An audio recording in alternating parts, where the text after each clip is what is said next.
to bury my enemies. Jesus, I ship. I will live to bury my enemies. Jesus, if anybody that want me to die before me is a testimony. Music.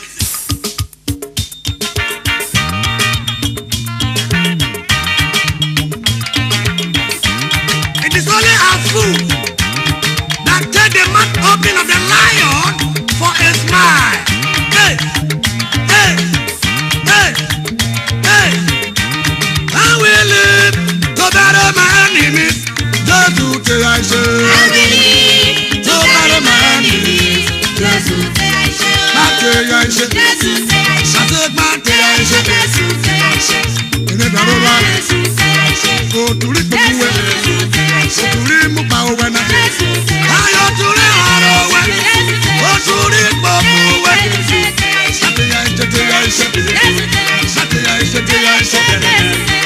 I will live to bury my enemies. Just to tell I should. I will live to bury my enemies. Just to tell I should.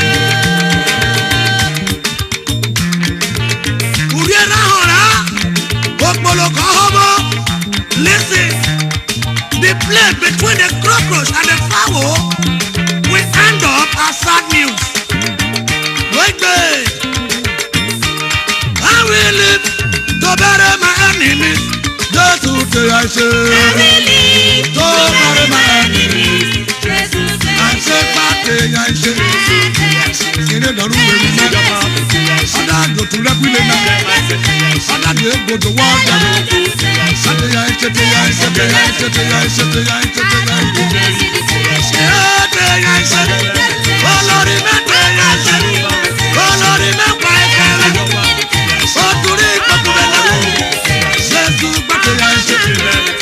Anywhere my name is called, and the water war is a taboo.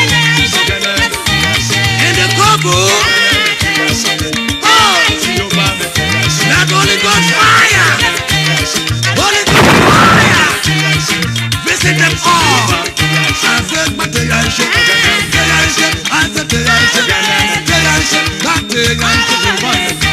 I will live to bury my enemies.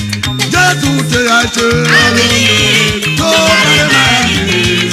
Just to say I should.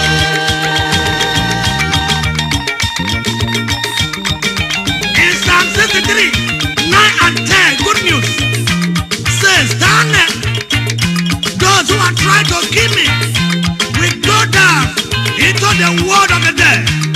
Verse number 10, they will be killed in battle and their bodies eaten by wolves.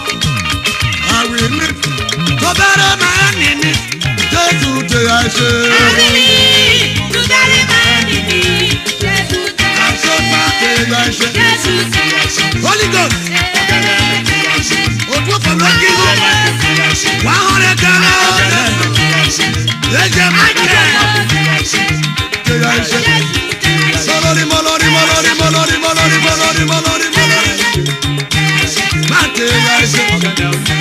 I will live to bury my enemies. Just to tell I should. I will live to bury my enemies. Just to tell I should.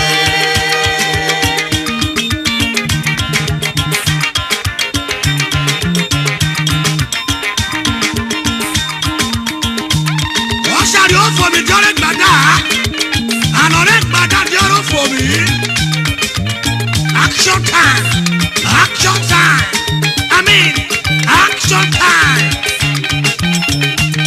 I will live to bury my enemies. Just to tell I should. I will live to bury my enemies. Hey, follow the map, I should. Follow the map, I should.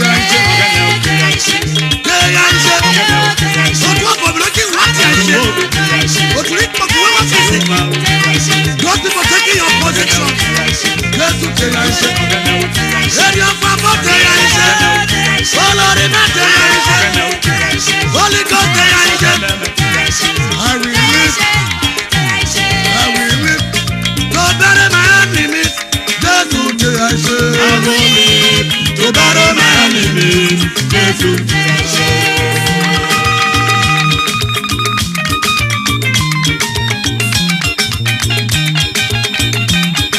Evangelist Ejo, a fool is always a fool.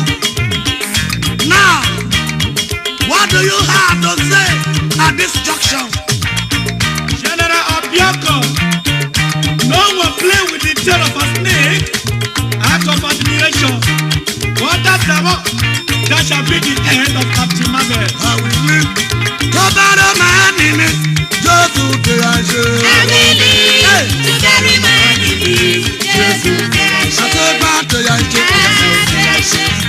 Hey, Àdúrà ti ṣe. hey, Bàbá ti ṣe. hey. Bàbá ti ṣe. As many who are paralyzed, Holy Ghost fire. I said, back to your ashes. To your ashes. I will live to bury my enemies, just to the ashes. I will